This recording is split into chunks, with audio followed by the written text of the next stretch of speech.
En Radio Inter, todos los domingos de 4 a 5 de la tarde, tiene una cita con la historia, con Pío Moa y con Javier García Isaac. Cita con la historia. Presenta Javier García Isaac.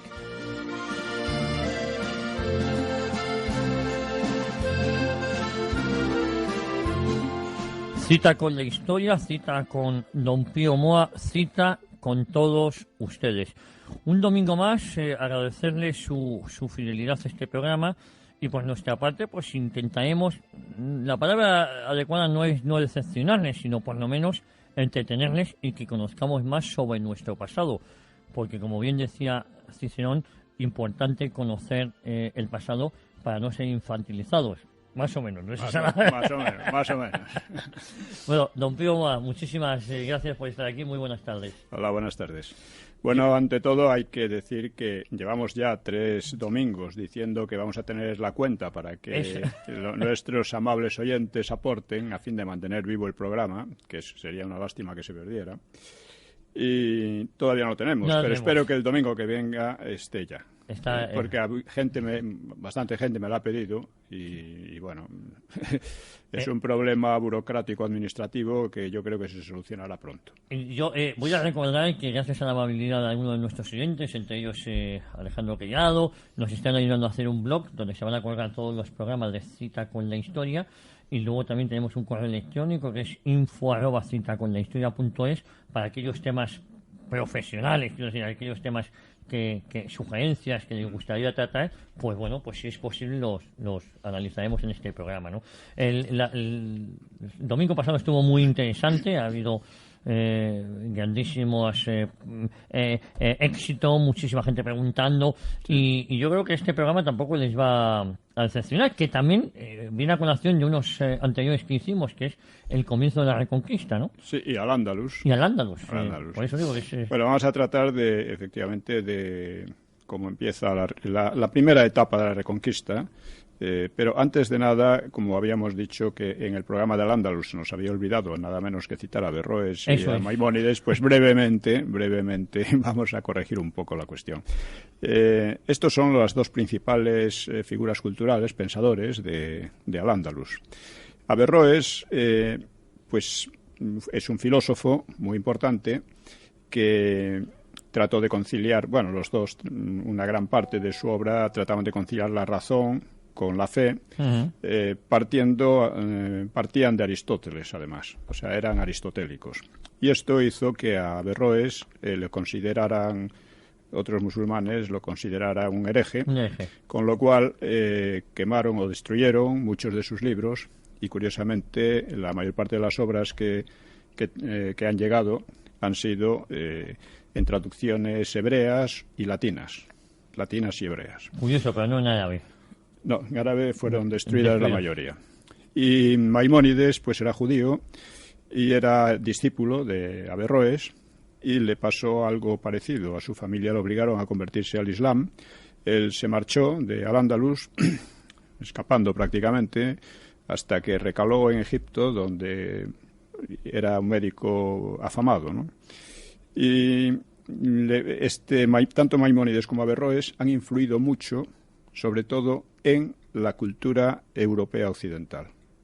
Es decir, sus obras contribuyeron a desarrollar la propia cultura europea occidental, mientras que los propios judíos también consideraron hereje a Maimónides y hubo bastante gresca entre ellos, ¿no? Entre ellos. Sí.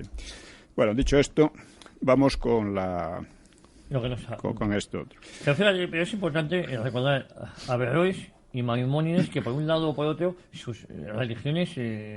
Sí, no les gustaba... esto pasaba también entre los cristianos, pero menos. O sea, la cuestión de la herejía en el Islam podía ser castigada muy, muy duramente en aquella época.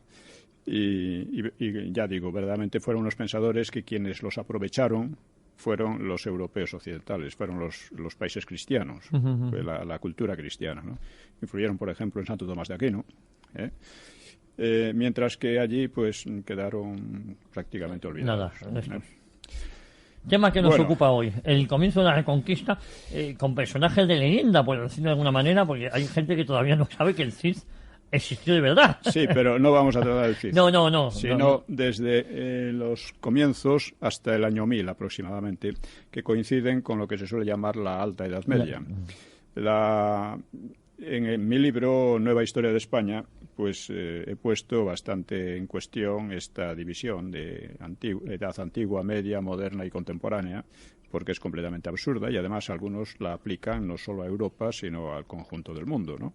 Es absurdo decir que la antigüedad integra tanto a la civilización egipcia como la griega como la romana, en fin, no tiene pies ni cabeza.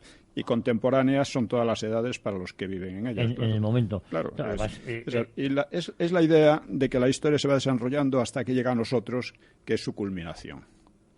Esa es la idea de donde... Sí, porque además esta división en Hispanoamérica o en América del Norte sería imposible. No tiene nada que ver. No tiene nada que ver. No tiene nada que ver. Entonces yo he propuesto otra división que sería ceñida a Europa nada más, porque no se puede hacer las mismas divisiones para culturas muy distintas, ¿no? Y que sería edad de formación, es la época de romana, porque es donde se forma la cultura europea realmente. Edad de subsistencia, más que subsistencia, o sea, la edad en que Europa tiene que afrontar una serie de invasiones que están constantemente a punto de supervivencia, ¿no? Es una edad de supervivencia. Allá le sigue una edad de asentamiento, cuando ya a partir del año 1000, cuando ya, digamos, los países europeos cogen fuerzas, desarrollan una cultura muy fuerte, etcétera, ¿no? Y luego vendría la edad que correspondería básicamente a la edad moderna, que sería la edad de expansión, cuando, sobre todo desde la península ibérica, pero luego desde otros países, la cultura europea se va extendiendo por todo el mundo, ¿no? Por medio de conquistas, colonización, etcétera. Vendría luego la edad de apogeo, que es a partir de la Revolución Industrial, cuando Europa se convierte en un poder absolutamente superior a cualquier otro que haya, poder militar, político y también cultural, y que dura hasta el año 1945. En 1945 empieza una época de decadencia que no sabemos si durará mucho o poco para Europa. ¿Usted opina que seguimos en esa época, no? Sí, estamos en una época de decadencia cultural, ¿no? Europa, en fin, no es la cuestión hablar ahora de ello. No, pero vamos. Pero lo que importa es que en la Alta Edad Media o en la edad de supervivencia vamos a ver el entorno europeo, ¿no? Se extiende unos 5 siglos, algunos llaman las edades oscuras, pero es una calificación muy injusta, y que parten de la caída del Imperio Romano hacia mediados del siglo V hasta el año 1000 aproximadamente, 1030 en unos casos, 900 y pico en otros, pero vamos, es una división bastante lógica, porque entonces cambia mucho, a partir del año 1000 cambia mucho la situación en Europa.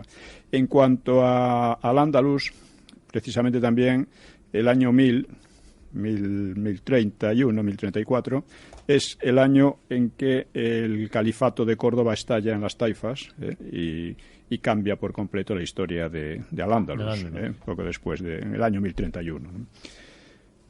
¿Y por qué se caracteriza en Europa esta edad? Se caracteriza en primer lugar por las invasiones.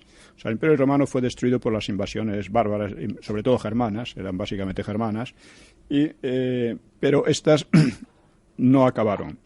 O sea, sobre las ruinas creadas por las invasiones germánicas, o sea, la destrucción del Estado romano, la destrucción de ciudades, de muchas cosas, ¿no? Mal llamado bárbaros, ¿no? Bueno, no tan mal llamado. Bueno. Eran bastante bárbaros. Eran muy atrasados en comparación con los romanos, indudablemente, ¿no? Pero estos... es la Iglesia la que va reconstruyendo la cultura a partir de la cultura latina.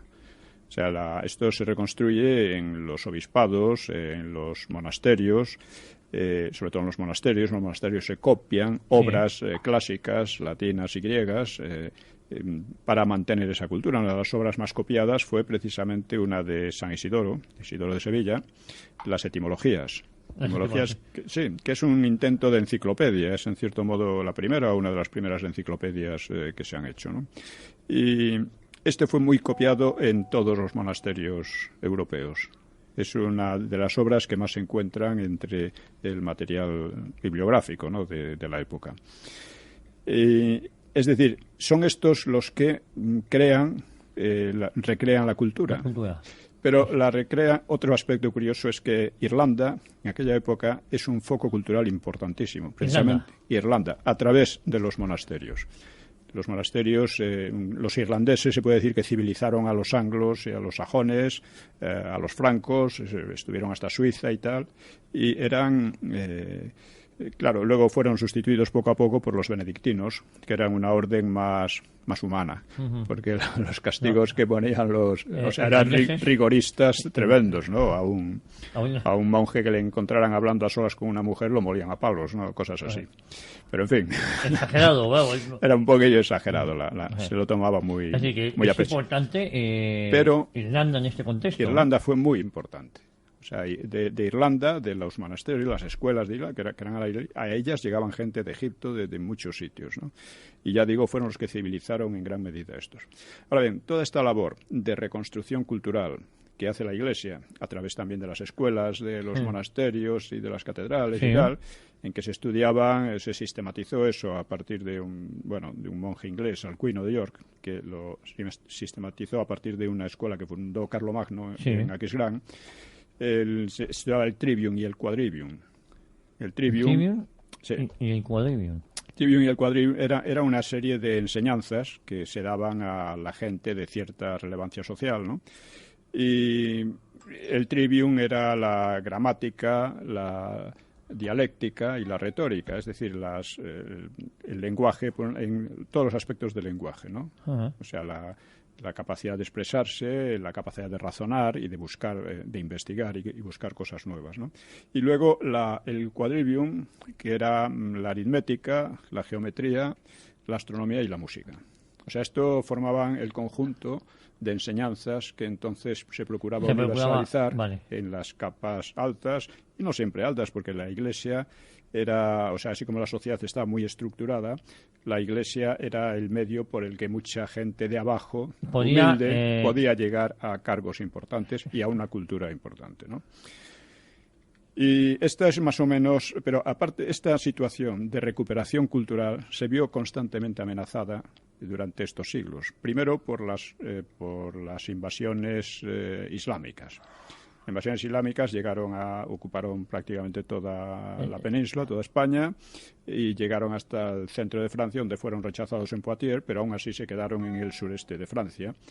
Atacaron luego más tarde a Sicilia, llegaron a ocupar Sicilia, amenazaban Italia, etcétera.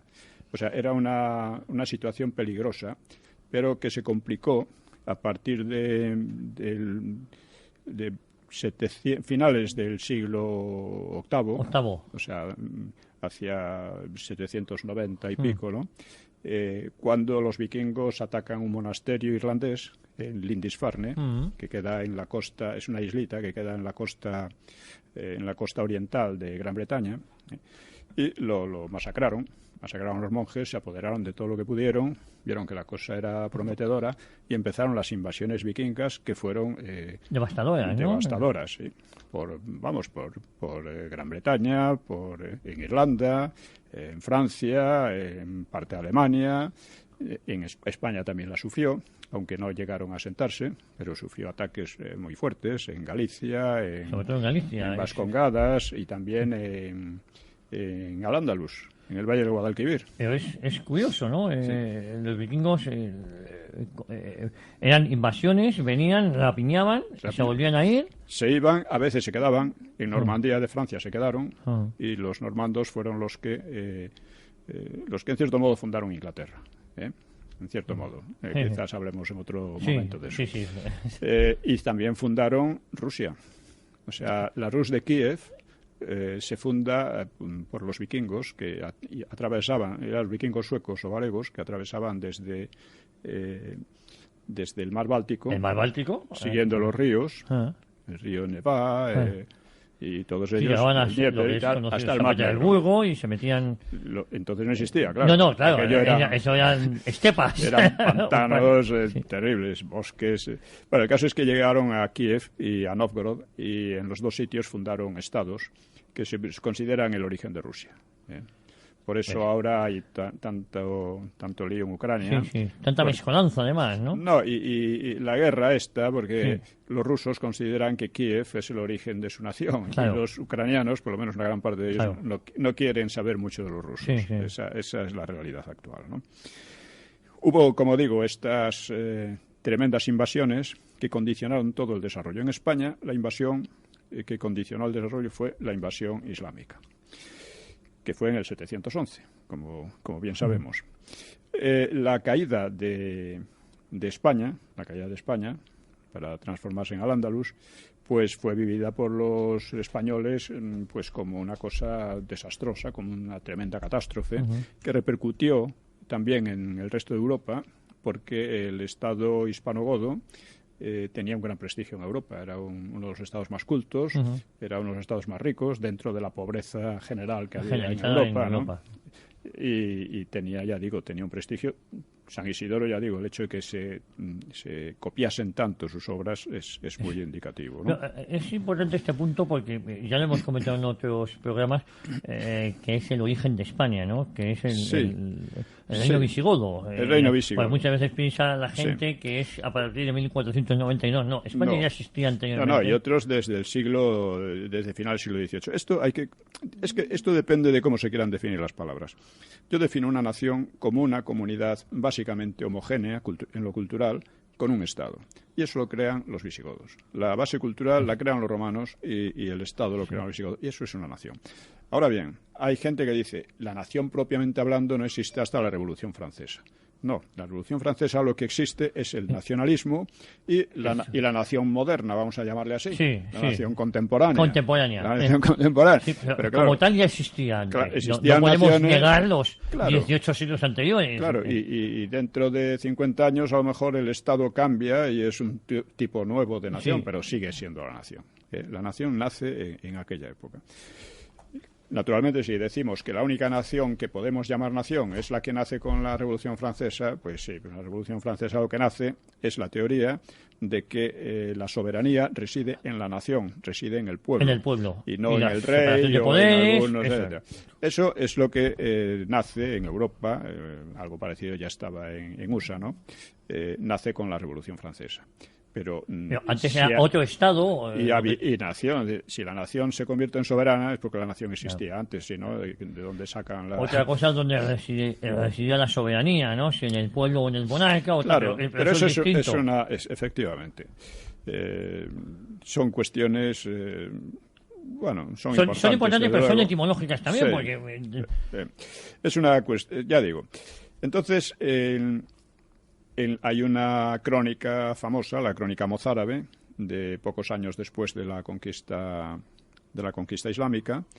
La crónica mozárabe está escrita por un mozárabe, posiblemente un monje, en el año 754, es decir, 43 años después de la invasión islámica, después de la invasión misma, ¿no? Y ahí se habla de la pérdida, la ruina de España, y además con un tono muy dramático, ¿no? Dicen, no hay manera de expresar en palabras lo que ha significado aquello. Es lo que viene a decir. Bien, pero ya antes había empezado la Reconquista en la batalla de Covadonga.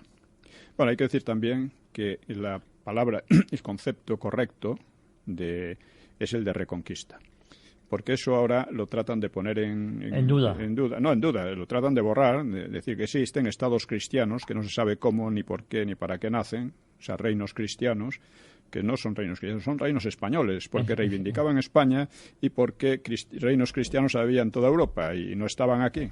Los reinos de aquí eran reinos españoles. Es decir, esa confusión etimológica entre cristianos y moros no, era entre españoles y no españoles. Españoles y andalusíes. Eso es. Esa era culturas completamente distintas, ¿no? Dado que los islámicos llegaron a ocupar prácticamente toda la península, pues los centros de la Reconquista, los centros iniciales, pues son 3, con ciertas diferencias de importancia, ¿no? Llegarían a haber 5 reinos, ¿no? Cristianos, o sea, españoles. Empieza primero en Covadonga. en Asturias. En Asturias. La verdad es que las noticias que tenemos de entonces son un poco tardías porque queda muy poco de lo que se escribió. Primero, se escribiría muy poco y de lo que se escribió queda menos.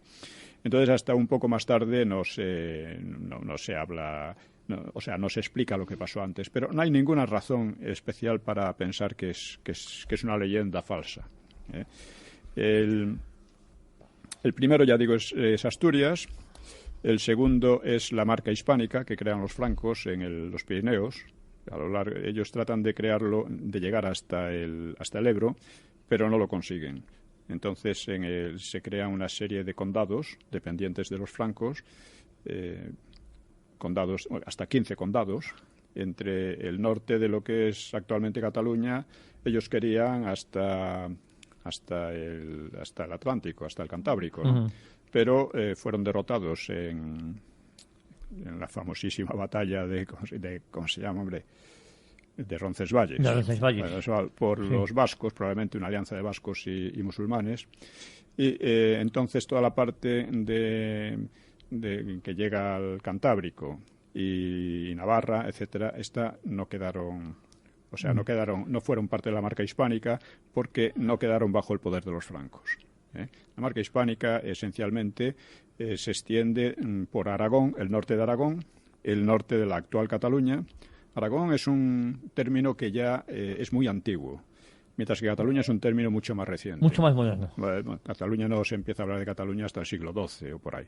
En cambio, Aragón, desde muy pronto se habla de Aragón. Tampoco se habla de Navarra. Se habla de Pamplona, el reino de Pamplona, que es lo que se crea allí.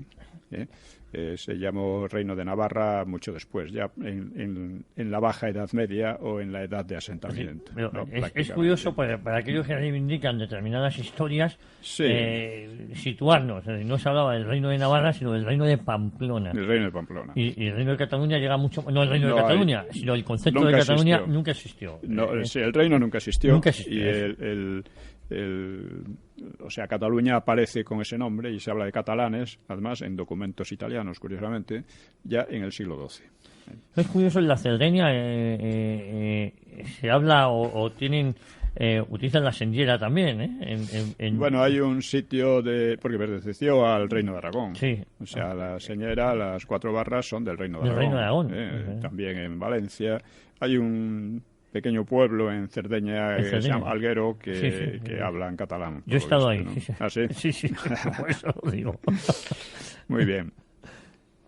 Bueno, ya digo, nosotros la invasión que nos tocó fue, he olvidado mencionar entre las invasiones las de los húngaros y las de los eslavos que ocuparon el este, no llegaron al centro mismo de Europa nunca. Pero los húngaros sí. Los húngaros amenazaron a Francia y parece ser que en alguna incursión llegaron hasta los Pirineos. Pero fue otra invasión de estas muy peligrosas, ¿no? Muy peligrosa. Como digo, se crean estas 3 focos, la marca hispánica, el Reino de Pamplona y Asturias. Y Asturias. Bien, el Reino de Asturias dura prácticamente toda la época la Alta Edad Media o Edad de Supervivencia. A partir de entonces pasa a ser el Reino de León. Asturias. Sí, Asturias, la capital, pasa a León y se convierte en el Reino de León. Pero hay una diferencia muy importante entre estos 3 focos. Y es que el más expansivo y el más fuerte y el más reivindicativo es el de Asturias. Mientras que la marca hispánica llega a Barcelona, pero no consigue llegar al Valle del Ebro. Llega a Barcelona y en el resto queda muy ceñida a los Pirineos. Y allí permanece así hasta la Baja Edad Media, hasta el cambio de edad. Y Navarra, o sea, Pamplona, también permanece inactiva en gran medida, o sea, con poca actividad, porque además había un problema con unas veces de acuerdo y otras desacuerdo con la zona del sur de Navarra, que estaba estaba dominada por una dinastía, los Banu Qasi. Los Banu Qasi eran una dinastía creada por un duque visigodo, un noble visigodo, que había aceptado el Islam y colaboraba con el Islam, aunque al mismo tiempo estaba siempre mantenía una autonomía con respecto a Córdoba y estaban siempre en rifirrafes, porque ya hemos dicho que Al-Ándalus era una guerra civil casi permanente, ¿no? Pero el Banu Qasim, en cualquier caso, eran islámicos, y por supuesto no eran parte de la Reconquista, pero en cierto modo taponaban la expansión de Pamplona, que ya digo, entre ellos había acuerdos y desacuerdos según las circunstancias, como siempre ocurre. No sé si vamos bien de... Vamos bien. Sí. Vamos bastante bien. Sí, bien. Nos queda todavía, en unos minutos nos iremos a publicidad, pero todavía bien. Tenemos entonces que es Asturias donde a lo largo de estos siglos, o sea, a partir del siglo VIII, de casi mediados del siglo VIII, de la batalla de Covadonga, que se supone que fue en 722, a partir del hasta el siglo XI, hasta principios del siglo XI, o finales del IX, es también la etapa de... la que realmente se expande hacia el sur, la que realmente hace reconquista. Los otros más o menos se mantienen independientes, no aceptan el Islam, pero tampoco tienen una potencia agresiva, ¿no? La marca hispánica porque dependía de los francos y porque al mismo tiempo pues eran condados muy divididos entre ellos, pequeños, y no tenían la fuerza que tomó Asturias, porque ya desde el principio ya estaba... construyó un estado, de hecho era un verdadero estado unitario, y eso le permitía una capacidad mucho mayor de acción. Pero Al-Ándalus llegó a conquistar, por decirlo de alguna manera, Asturias, ¿o nunca llegó a...? Sí. Luego hablaremos un poco de eso. De hecho, conquistó toda la península. Por eso digo... Ahora, claro, algunos dicen que en realidad la parte norteña del Cantábrico y tal, y Vascongadas, y los vascones, pues que no llegó a conquistarlo. Sí, las conquistó, pero no las retuvo. Era una zona que ya desde los romanos era muy... No interesaba. Por una parte no interesaba demasiado, porque era una zona muy pobre y muy atrasada. Pero por otra parte, allí no llegaban a... Es decir, siempre con los romanos y con los visigodos mantuvieron una especie de independencia, y desde ella, sobre todo con los visigodos, sobre todo desde Vasconia, hacían incursiones, como las que hacían en tiempo de los romanos los cántabros y los astures, pues incursiones de saqueo, básicamente. Una mezcla de saqueaban, volvían... era una especie de bandolerismo en gran escala, pero bandolerismo, porque realmente no había una idea, ni un proyecto de Estado general, ni nada por el estilo. Simplemente bajaban... Eso me recuerda a un chiste de los montenegrinos y los turcos. Entonces estaban en las guerras de los turcos le dicen un día a los turcos, dice: vosotros montenegrinos, ¿por qué lucháis? Dice: es que somos pobres y entonces tenemos que bajar de nuestras montañas a saquear a los vecinos para poder vivir y tal. ¿Y vosotros por qué lucháis? Dice: nosotros por el honor y la gloria. Y le dicen los montenegrinos: claro, cada uno lucha por lo que le falta.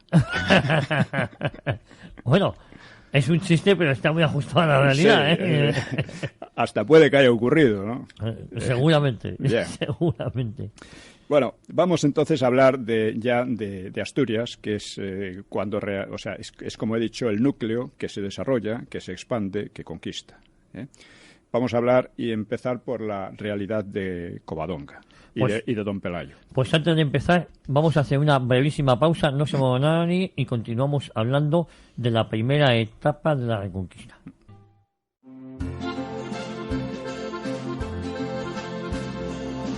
Pues continuamos aquí en Cita con la Historia, en Cita con Don Pío Moa, y nos habíamos quedado justo en el momento en que empieza la Reconquista.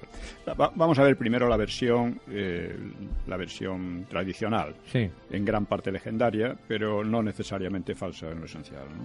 O sea, en las montañas del norte parece que se habían refugiado algunos nobles godos y romanos, y entre ellos estaba Pelayo, que era un espatario de don Rodrigo.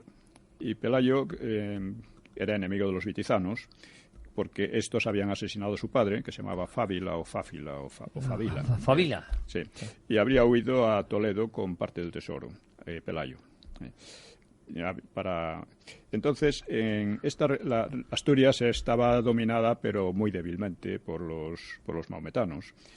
Y anteriormente había sido rebelde a los godos, etcétera, ¿no? Pero debió de haber un acuerdo entre los refugiados que huían del Islam y grupos astures opuestos también al Islam. Según la leyenda, el gobernador árabe de Asturias, que se llamaba Munuza, se enamoró de Adosinda, hermana de Pelayo, y este rechazó el enlace. Fue apresado y enviado a Córdoba, se fugó, volvió al norte y allí fue cuando empezó la rebelión. La rebelión. Sí. Para someterlo, Munuza, que era el gobernador de Asturias, ¿no? Envió un destacamento al mando del general Alcama. Con Alcama pues iba un obispo vitizano que se llamaba Don Opas, uno de los traidores, como Don Julián, ¿no? Y que debía de tratar de convencer a los rebeldes. El encuentro se dio en Covadonga, más o menos en una fecha inicial, quizás hacia el 718, y 7 años después de Guadalete, o poco más tarde, o 722. Es difícil decirlo exactamente. No, muy poco después de cuando se inicia la invasión en el 711. Claro. Y entonces comenzó el célebre diálogo entre Opas y Pelayo. El obispo le dijo: trabajas en vano. ¿Y cómo podrás resistir en esta cueva si España y sus ejércitos, unidos bajo el poder godo, no pudieron resistir al ímpetu ismaelita? Atiende mi consejo, retírate a gozar de los muchos bienes que fueron tuyos, en paz con los árabes como hacen los demás. Pelayo no le gustó la oferta del colaboracionista y le dijo: no quiero amistad con los sarracenos ni sujetarme a su imperio, porque ¿no sabes tú que la Iglesia de Dios se compara a la luna, que estando eclipsada vuelve a su plenitud? Confiamos pues en la misericordia de Dios, que de este monte que ves saldrá la salud para España. Tú y tus hermanos, don Julián, ministros de Satanás, determinasteis entregar a estas gentes el reino godo, pero nosotros, teniendo por abogado ante Dios Padre a nuestro Señor Jesucristo, despreciamos esa multitud de paganos. La conversación es casi seguro que es una invención posterior, es casi seguro, ¿no? Pudo haber algo parecido. A veces entre los ejércitos a veces se hablaban antes de trabar combate, ¿no? Pero de todas maneras, sea como sea, lo que refleja la conversación es la pura realidad.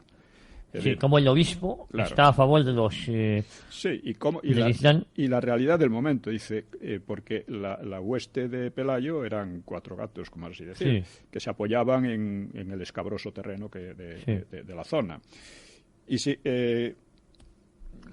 pues consiguió aniquilar a sus enemigos, ¿no? Que un número ignorado, bueno, la leyenda los multiplica por cientos, ¿no? Pero vamos, debía ser más bien una escaramuza que una gran batalla, pero bueno... es el origen, Es el origen, ¿no? Munuza, pues... o sea, la realidad, ya digo, es que era... si te rebelas, lo más probable es que pierdas. Y además te están ofreciendo una colaboración que vas a estar muy bien y, sin embargo, es rechazada, Es decir, esa era la realidad real. Esa es la realidad. Tenía la posibilidad y, sin embargo, se rebeló, ¿no? Porque otros godos, otros muchos nobles y gente aceptaron al Islam. Asumieron o sea que la leyenda, aunque resulta verosímil que hubiera allí una batalla, no tan grande como se dice. No se les pedía que renegaran de su fe y se pasaran al Islam, pero sí que por lo menos... No tenían por qué renegar. No tenían por qué. No. A los nobles muchas veces, algunos sí renegaban, y antes o después renegaban todos, claro, pero muchos de ellos no podían seguir con sus riquezas, con su religión y tal, porque esto pasaba también cuando Carlos Martel derrota en Poitiers a los musulmanes. Tiene que bajar hacia el sur de Francia porque allí estaba pasando lo mismo que en España. Es decir, un montón de nobles estaban pactando con los musulmanes para quedarse con sus bienes, pero sometidos al poder musulmán. Y sea como sea, o sea, es indudable que en Covadonga saltó la chispa de una rebelión que, curiosamente, y aquí es muy importante esto porque, por ejemplo, voy a hablar de dos personajes que han tratado un poco de cambiar la historia, ¿no? Es Barbero y Vigil. Estos han escrito un libro sobre la base social de la Reconquista, que termina así. Es preciso tener en cuenta el desarrollo coherente de los pueblos del norte de la península, tanto desde el punto de vista económico y social como político e ideológico, para llegar a comprender los orígenes y el desarrollo posterior de la llamada Reconquista. La llamada Reconquista. Es decir, ya. Bien. El libro lo que analiza es que no pudo haber reconquista desde allí. Dice, aquellos eran unos pueblos que no habían sido nunca sometidos, que estaban siempre en plan más o menos independiente y que eran sumamente atrasados, sumamente pobres. Esto es verdad. Sí. Todo esto es verdad en gran parte. Pero no es que no estaban romanizados, aunque no profundamente, eran los menos romanizados de la península. Estaban... Es curioso eso también, ¿eh? Sí, porque era una zona muy montañosa, Claro. allí no era difícil llegar, no tenía interés económico, entonces mantenían en gran parte eran paganos, fueron paganos durante mucho más tiempo que el resto de España, etcétera, ¿no? Pero claro, si uno se fija en esos aspectos y no en el hecho de que estaban algo romanizados, algo cristianizados y que aunque mantenían una gran autonomía, allí había unos duques visigodos que eran los que tenían cierto poder, por lo menos, ¿no? Efectivamente. Es decir, se apoyaban en fortalezas que estaban por allí, pero esto era lo que había. Si tú partes de la idea de que aquella gente no tenía que ver ni con España, ni con los godos, ni con el cristianismo, no puedes explicar la Reconquista, porque la Reconquista se hace justamente con los valores contrarios. Eso es. Por eso digo que es curioso, ¿no? Claro. En la zona menos romanizada, que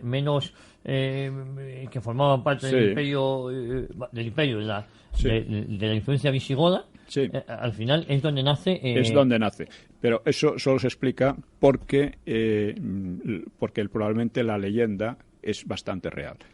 Un noble o varios nobles visigodos y apoyándose en gente cristianizada de allí, etcétera, pues emprenden la lucha contra el Islam, porque de otra manera lo que habría resultado sería simplemente incursiones de saqueo, que era lo único que eran capaces de hacer antes aquellos pueblos. Pero a partir de entonces hay ya una idea, o sea, la política de don Pelayo y sus sucesores es ya una política de Estado. A pesar de que era un Estado paupérrimo, pero es una política de Estado. No es una de vamos a saquear ahora a los de allá abajo. Era con un fin. Era con un fin político de gran amplitud. Barberio es como tantísimos otros, tiene mucho prestigio en muchos medios, pero vamos, no explica. Es la explicación que no explica, que es imposible explicarlo. O sea, de allí, tal como él describe la situación, no puede ser. No puede haber salido un programa de reconquista, que él no le quiere llamar reconquista, la llamada reconquista, pero no puede salir un plan político general como el que se genera. Porque ya digo, desde un principio hay una capital, hay una política de alianzas con otros grupos del norte, hay una política de expansión, no de incursión de saqueo, de expansión real. Y esto, claro, es lo que cambia todo. O sea, hay que decir que todas estas elucubraciones se basan en la escasez de fuentes. Indudablemente de aquella época tenemos muy pocas fuentes, están envueltas en leyendas, exageradas muchas veces. Claro, todo esto es verdad. Pero lo que es verdad también es que el resultado está claro. Hoy en España hablamos español, no hablamos árabe, no hablamos tampoco las lenguas que podían quedar en las montañas de Baskonia y del resto. Nuestra cultura es la cultura romana, no es la... No hay lugar. Y eso nace de allí. Nace de allí por una casualidad histórica, porque solo pudo nacer allí. Y además, don Pío, lo hemos comentado en algún otro programa, es la poca herencia cultural que nos ha quedado el Islam después de casi 8 siglos aquí, ¿no? Sí. Eso es muy poco. Existe algo, pero no Sí, pero algo arquitectónico, pero no existe, ni hablamos su lengua, ni no conocemos sus costumbres, no. Entonces, hay también otra... Claro, hay otra cuestión que se ha abierto sobre la personalidad de Pelayo, ¿no? Unos dicen que tradicionalmente era un noble godo, y lo más probable es que su padre, Fábila o Fáfila, o Fabila. Fabila. Es que hay otro Fabila. Fabila es su hijo también, ¿no? Fabila, ¿no? Sí, el que lo comió un oso. Sí. Vamos, lo mató un oso. No sé si lo comería. Pues lo mató. Sí, sí. Bueno, el caso es que era probablemente el duque de Asturias. O sea, el representante del poder visigodo en Asturias. En Asturias. Y por lo tanto debía tener allí bienes y tener de todo. Y por eso fue allí a rebelarse y no a otro sitio. Pero otros dicen que puede ser Astur, que puede ser un hispano-romano, gallego, cántabro, hasta hay quien dice que británico, ¿no? Todo ello no tiene ninguna base. No sabemos. No tiene ninguna base. ¿Y quién es más importante? ¿Don Rodrigo? ¿Don Pelayo? ¿Cómo? ¿Quién es el que más influencia a Pedro o por igual? Hombre, don Rodrigo perdió la guerra contra los musulmanes, perdió la batalla de la Janda o de Guadalete. Sí. Y desapareció de la historia. Don Don Pelayo, en cambio, funda es... la resistencia. Hombre, don Pelayo es realmente mucho más importante para lo que vino después, ¿no? Pero también lo que se ha dicho es que el nombre de Pelayo no es godo, no es germánico, sino que es latino. Bien, o de origen griego. El caso es que eso no tiene la menor importancia, porque, por ejemplo, los Banu Qasi son los hijos de Casio, de Cassius. Casio es un nombre latino. Y sin embargo, Cassius era un noble godo. ¿Por qué ocurre eso? Pues porque desde Leovigildo debe haber habido una mezcla muy grande. Y entonces resulta que los nombres, seguramente muchos hispanos adoptaron nombres germánicos y viceversa. O sea, debió de ser una cosa normal y natural. Es lo más lógico. Es lógico. Porque además, claro, es curioso porque a lo largo de la Reconquista los nombres germánicos se expanden muchísimo, incluso hasta llegar a ser mayoritarios en España, ¿no? Entonces, está claro que hay un cambio y al final unos y otros adoptan como natural los nombres de unos y otros. Pero hasta Leovigildo, cuando se ve a través de los nombres claramente quién era un obispo godo y quién era un obispo hispano, ¿no? Pero con el paso del tiempo eso se va difuminando. Se va difuminando y queda de otra manera. Y bueno, por supuesto, sabemos además que eso ocurrió porque están también las crónicas árabes. Las crónicas árabes, el Akhbar Majmua, pues habla precisamente de la rebelión de Pelayo. Lo llama Belay, y le llama 30 asnos salvajes, dice que fueron allí, se rebelaron, pero dijeron, 30 asnos salvajes, ¿qué daño pueden hacernos? Pero después admite que aquel desprecio le saldría caro, pues los insurgentes se convertirían en un grave problema, y tan grave que fue, ¿no? Bueno, o sea que mi punto de vista es que básicamente pudo ser cierta la historia tradicional. Es decir, que hubo un noble godo allí, que me parece además que solo un noble godo podía tener una concepción de Estado y no una concepción de bandidaje, ¿no?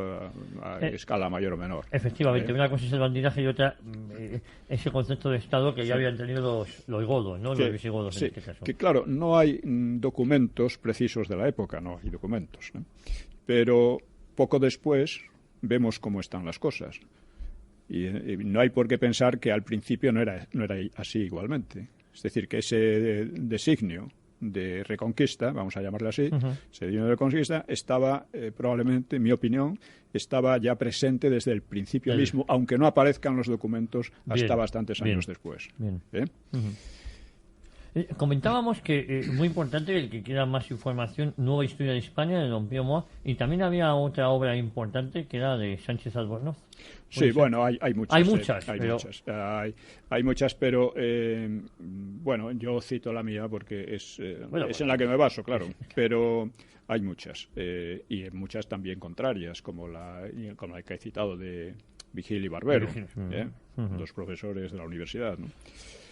Luego es muy interesante además cómo ya a partir de finales del mismo siglo VIII, o sea, del mismo siglo de la invasión islámica, el reino de Asturias se expande de una manera fantástica con Alfonso II el Casto.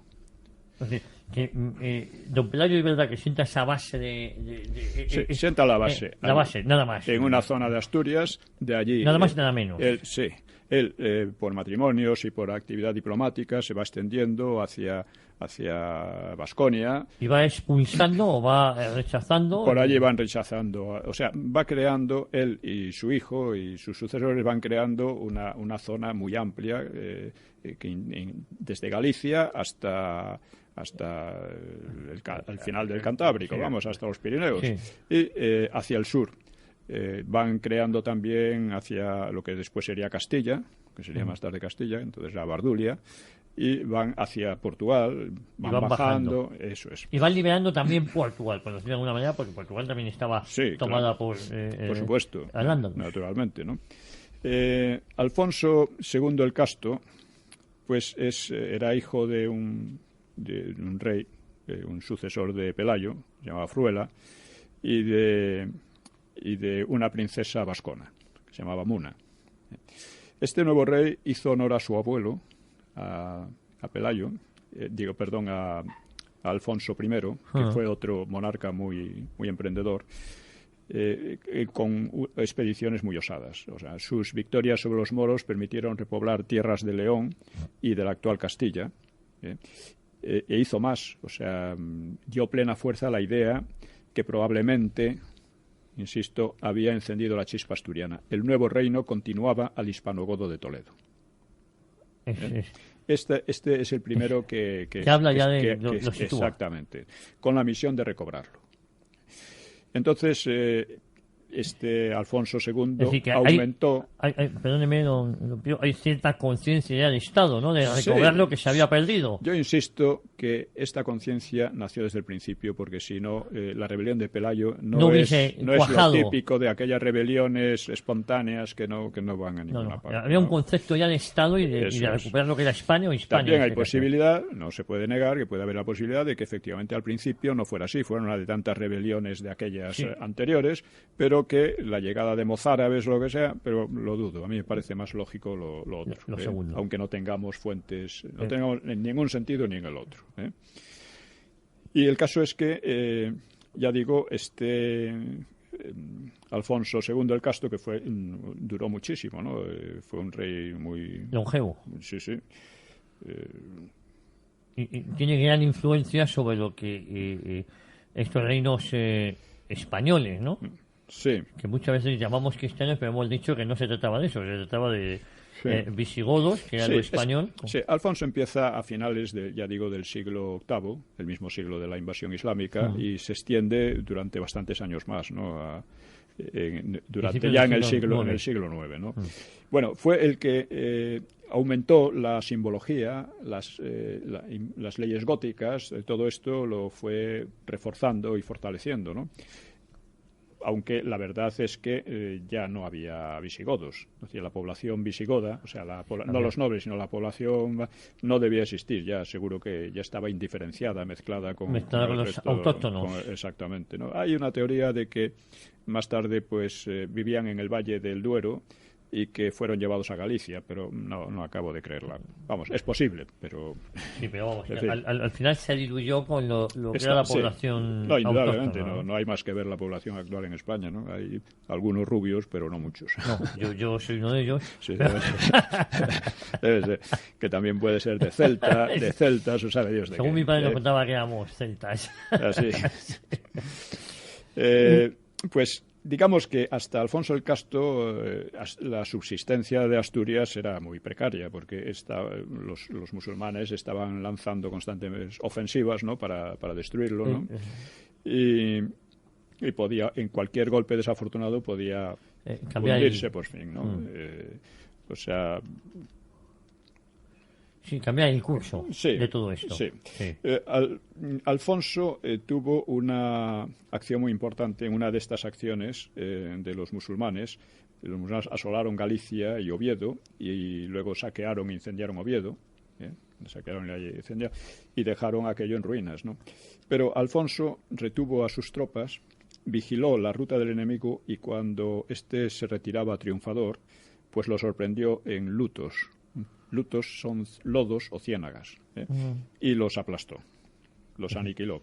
Fue paciente y acabó con ellos. Fue sí, era un buen estratega, sin duda alguna, ¿no?